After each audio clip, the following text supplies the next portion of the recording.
Ça montrer 4,22,15.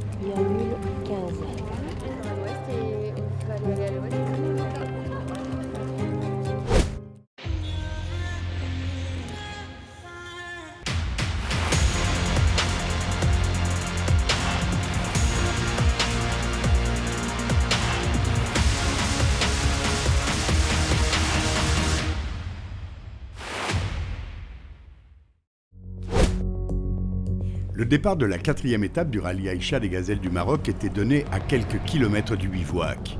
Une étape marathon est au programme des 2 prochaines journées. On angoisse un petit peu quand même pour le marathon parce que dormir dehors ça va pas être évident. Moi c'est mon épreuve préférée, voilà. Les étoiles, la voie lactée, le ciel, la solitude, c'est parfait, merveilleux. C'est une fois dans une vie un rallye comme ça et autant kiffer l'aventure jusqu'au bout.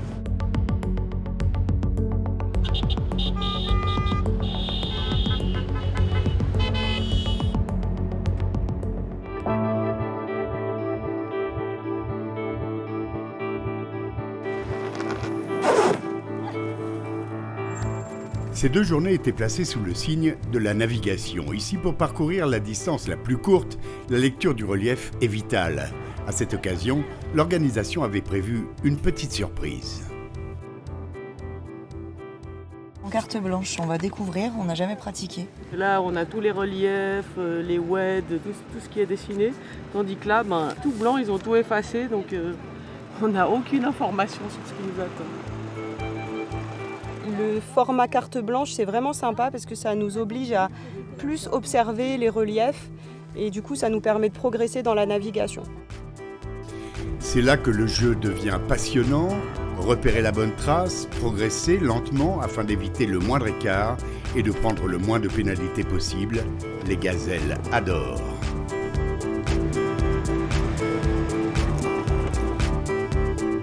Excellente journée. On est au 5e CP où nous allons dormir.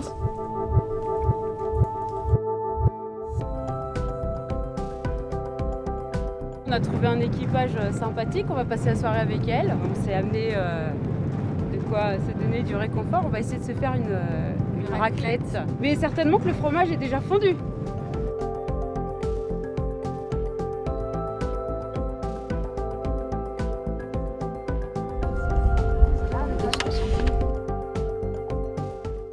Fiesta! Enfin, fiesta jusqu'à 20h30. Ouais, c'est ça. On est toutes fatiguées.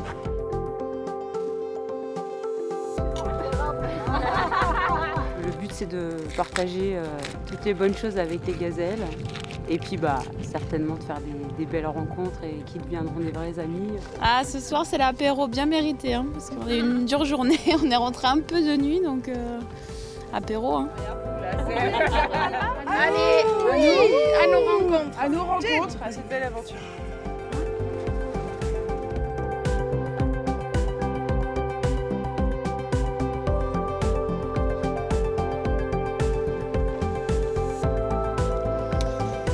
Il y a eu un très beau ciel, c'était magnifique, on s'est bien endormi, mais le réveil est dur.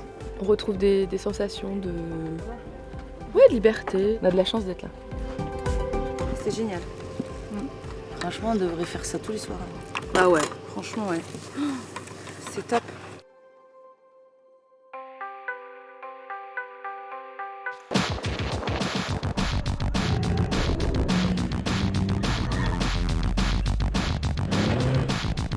L'étape a fait des dégâts et occasionné quelques bouleversements dans les différentes catégories.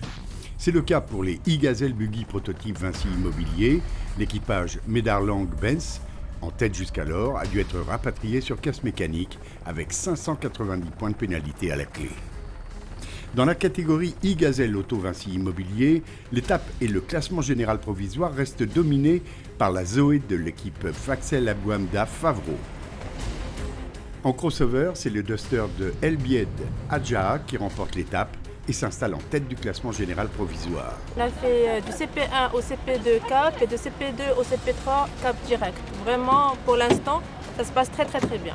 En quad, Betty Kraft et Sonia Baudouin-Guérard creusent l'écart sur l'étape et sur le général provisoire. Enfin, on assiste à un véritable jeu de chaises musicales en catégorie 4x4 entre les 3 premières. A noter que Tania Liu et Regine Sbinden arrachent la première place de la catégorie pour seulement 300 mètres d'écart avec leurs poursuivantes Janet James et Rachel Grede.